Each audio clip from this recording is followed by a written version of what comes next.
Different civil society organizations advocating for women's rights, led by Center for Women Justice Uganda, have convened to find solutions to the persistent challenges affecting women in Uganda. This follows discussions around the Commission on the Status of Women, which takes place every year to review progress on gender equality and women's empowerment. I've covered women issues in the past.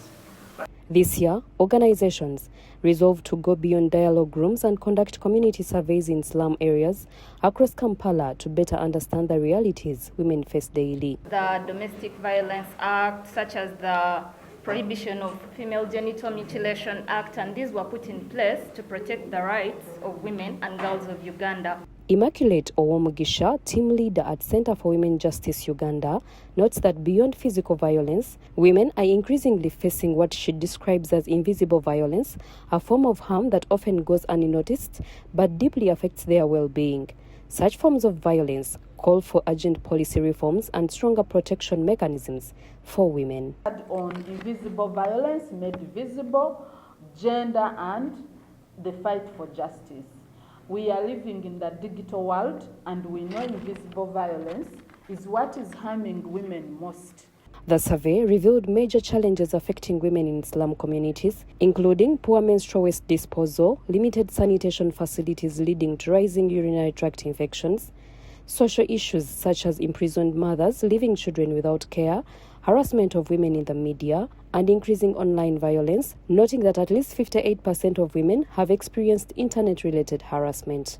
It's a living cost to actually access the toilets in Katanga, because each visit costs between 200 and 300 shillings. A statement that was released by UN Women leading up to the 16 days of activism in 2025 actually did highlight that 58% of women have actually experienced digital violence.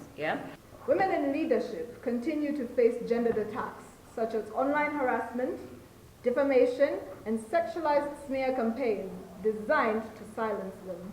Yasmin Ahmed, an advocate, has noted that although Uganda has cyber laws such as Computer Misuse Act, enforcement remains weak, leaving many victims without justice. The Computer Misuse Act honestly needs to be amended, because there is a lot of things it does not cover. It does not cover things like misinformation that was earlier mentioned. It does not cover things like doxing, which doxing, for example, means where a person maliciously puts out your information, personal information online.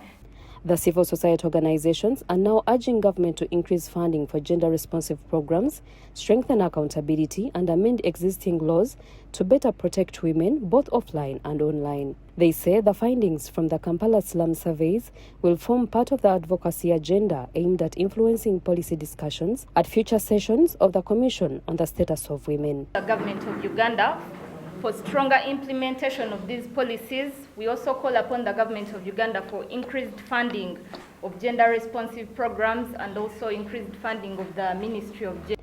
Naomi Namsoke for NSTV.